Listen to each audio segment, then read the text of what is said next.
Olá, hoje nós vamos meditar em Efésios 5, que nos diz assim: sigam o exemplo de Deus em tudo, quando fizerem, como filhos muito amados. Sejam cheios de amor pelos outros, seguindo o exemplo de Cristo, que amou vocês e se entregou a Deus como sacrifício a fim de tirar os seus pecados. E Deus ficou satisfeito, porque o amor de Cristo por vocês foi para ele como um suave perfume. Que não haja pecado sexual, impureza ou ganância entre vocês. Que isso não seja nem mesmo assunto de conversa entre os santos. As histórias sujas e conversas indecentes e gracejos inconvenientes, essas coisas não são para vocês. Em vez disso, relembrem uns aos outros da bondade de Deus e sejam agradecidos. Podem estar certos disto: o reino de Cristo e de Deus nunca será de ninguém que é imoral ou impuro, ou ganancioso, ou idólatra. Esses não têm herança no reino de Cristo e de Deus.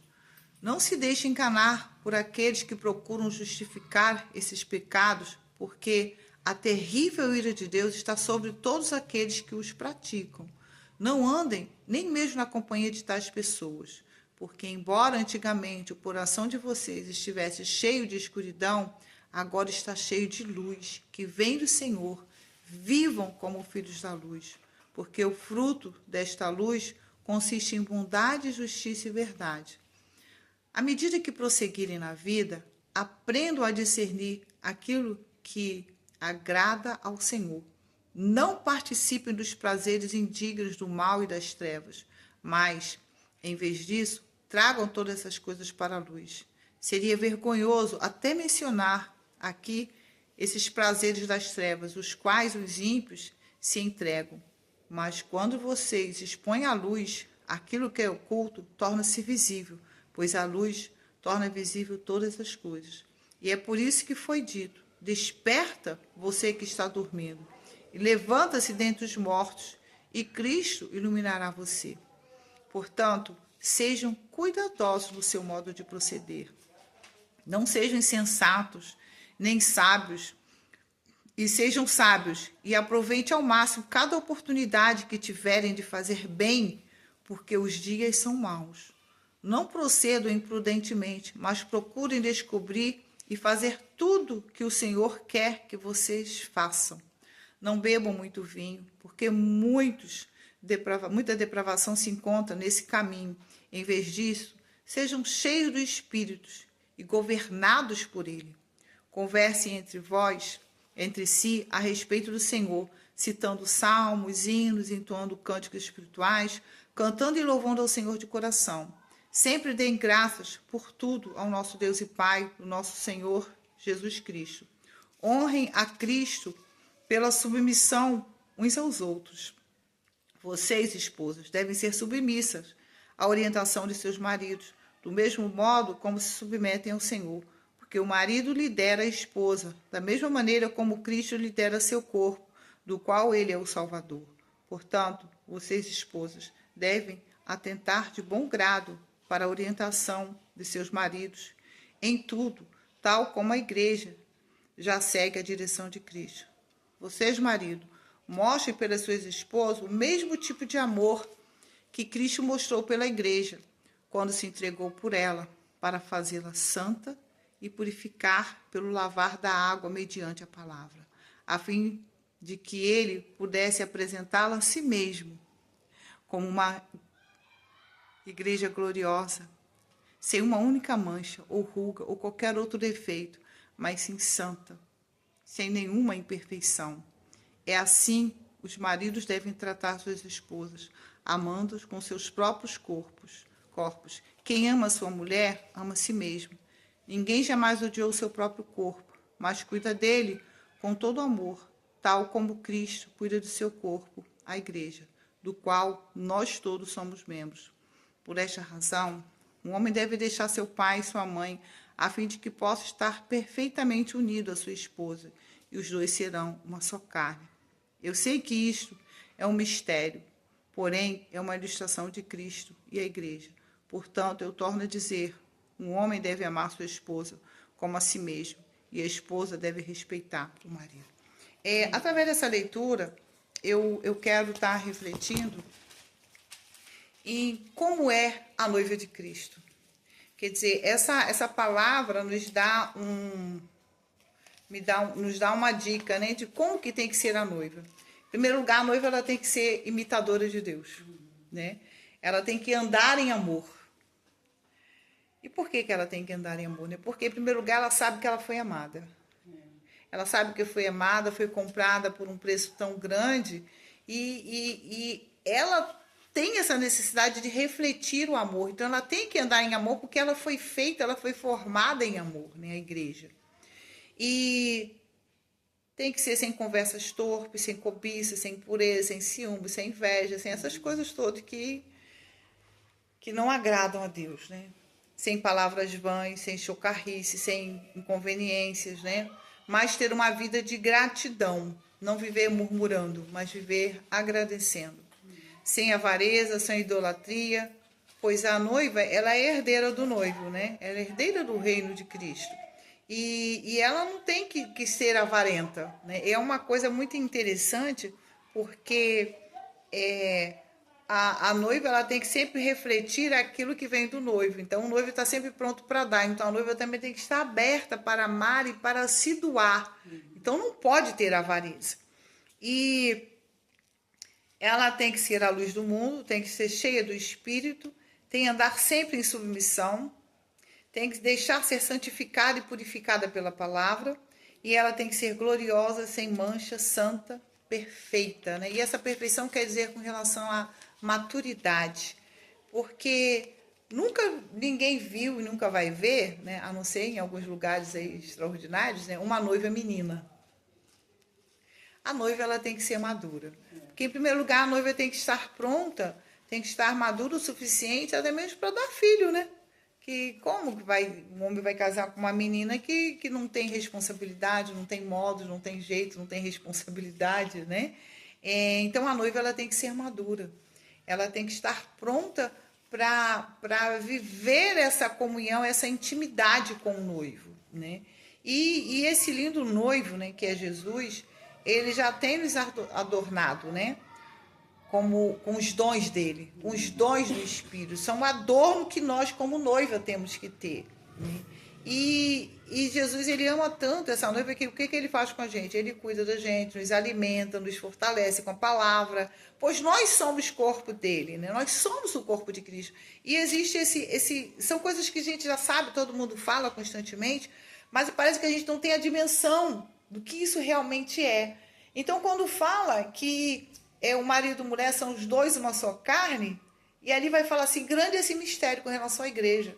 Nós somos uma só carne com Cristo, gente. E isso é um mistério profundo.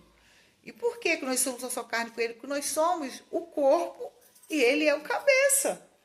Então, nós temos que ser comandados e dirigidos por Ele. Então, quando fala, não se embriagueis com vinho, né, que a contenda, mas seja, né, guiados pelo Espírito, seja governado pelo Espírito, seja dirigido pelo Espírito, que seja o Espírito que venha te conduzir os seus desejos, seu prazer, sua alegria. Não tenha vergonha de expressar o que o Espírito está te conduzindo, porque o bêbado não tem vergonha de estar dando gargalhada, de estar caindo pelos cantos. Ele está governado pelo vinho, ele está governado pelo álcool. Então, ele não tem vergonha de nada, né? E de expressar, de rir. Às vezes, uns choram demais, outros riem demais, outros dançam, falam demais, né? Eles são governados pelo vinho. E nós deveríamos, né, como noiva, estarmos embriagadas no Espírito, a ponto de sermos governadas por esse Espírito, sem medo e sem vergonha de expressar o que o Espírito nos comanda a fazer. E isso em todo e qualquer lugar, porque se nós somos uma só carne com Jesus, aonde nós formos, ele está com a gente. E a gente tem que expressar ele. Se é uma só carne, tem que ser dessa maneira, né?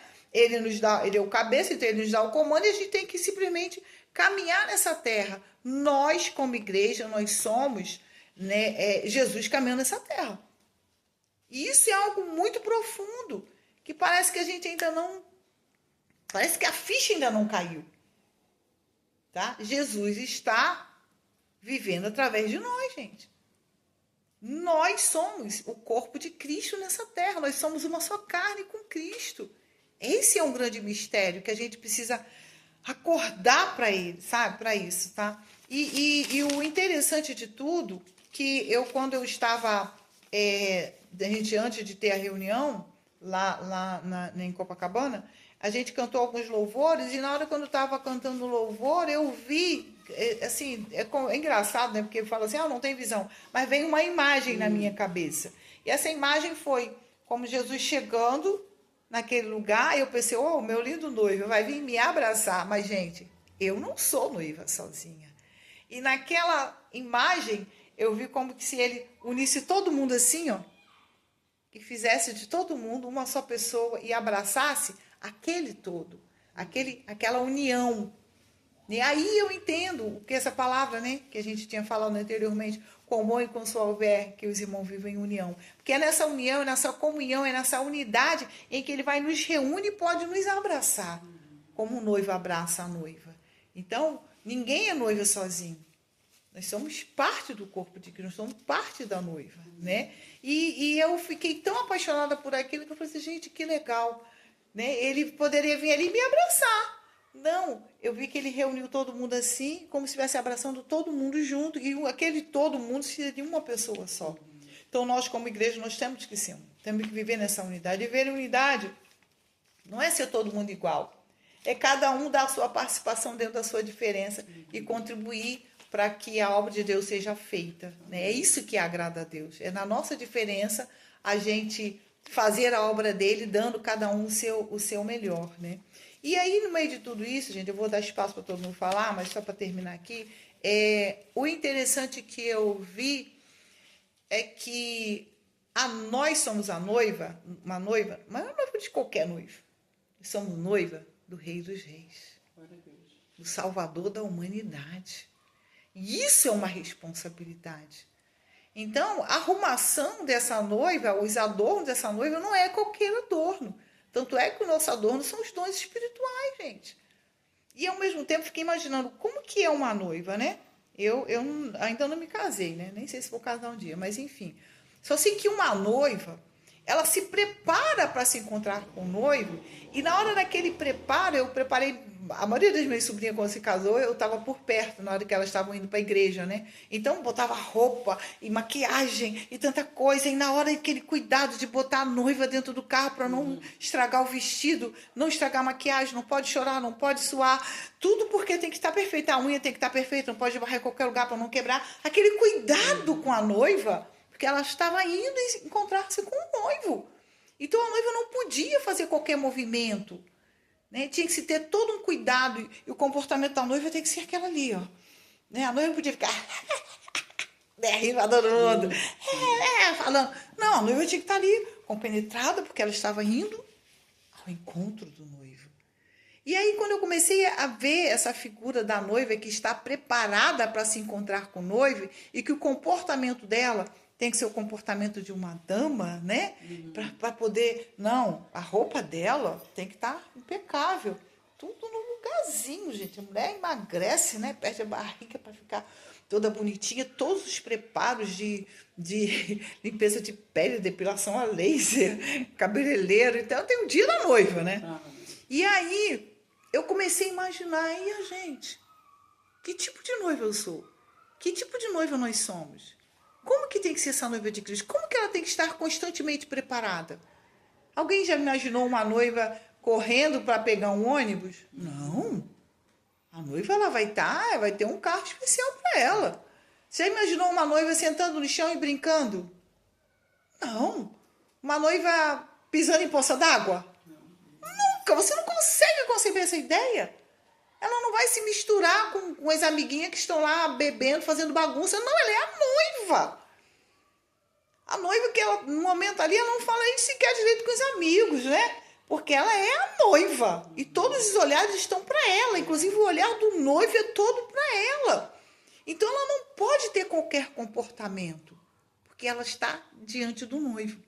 E aí eu fiquei pensando, como que está sendo o nosso comportamento como noiva? Que está esperando o noivo. Nosso noivo está vindo, gente. Como é que está o nosso preparo? Será que já estamos todos adornados? Como que estamos deixando esse ornamento aparecer? Os dons espirituais, a gente às vezes só usa eles dentro da igreja, gente. Sendo que poderíamos estar usando lá fora para mostrar o amor do noivo para todo mundo conhecer o noivo através de nós. Então é essa a nossa responsabilidade de sermos noiva de Cristo, noiva do Rei dos Reis. E temos que ter o comportamento, sabe, maduro, comportamento decente. Não falar de qualquer maneira, não ter palavras torpes. Eu sei que uma amiga minha me exortou, para de falar dessa maneira. Palavras que às vezes, gente, não era nem sequer palavrão, mas era feio falar aquilo. Então, uma noiva do Rei dos Reis não pode falar qualquer coisa, não pode ficar de brincadeirinha, de deboche, sabe? Contando mentirinha, fazendo pegadinha com os outros. O comportamento de uma noiva tem que ser o comportamento de alguém decente, alguém, sabe, em que os outros olhem e vejam, olha a postura dela. É a noiva do Rei dos Reis, gente. Não pode ser de qualquer maneira. E a gente precisa botar isso na nossa cabeça. Nós não somos qualquer um, nós não somos a maioria. Nós somos especiais. E precisamos entender a importância também de vivermos nessa unidade, apesar das nossas diferenças. Deus, ele não quer divisão entre nós. Nessa visão que eu tive, em que ele abraçavam todos para poder abraçar como se fosse um. Ele nos quer unidos em amor. Ele nos quer como noiva. Ele quer nos abraçar. Ele está pronto para nos encontrar. Mas nós precisamos estar prontos para ser essa noiva digna desse noivo tão maravilhoso.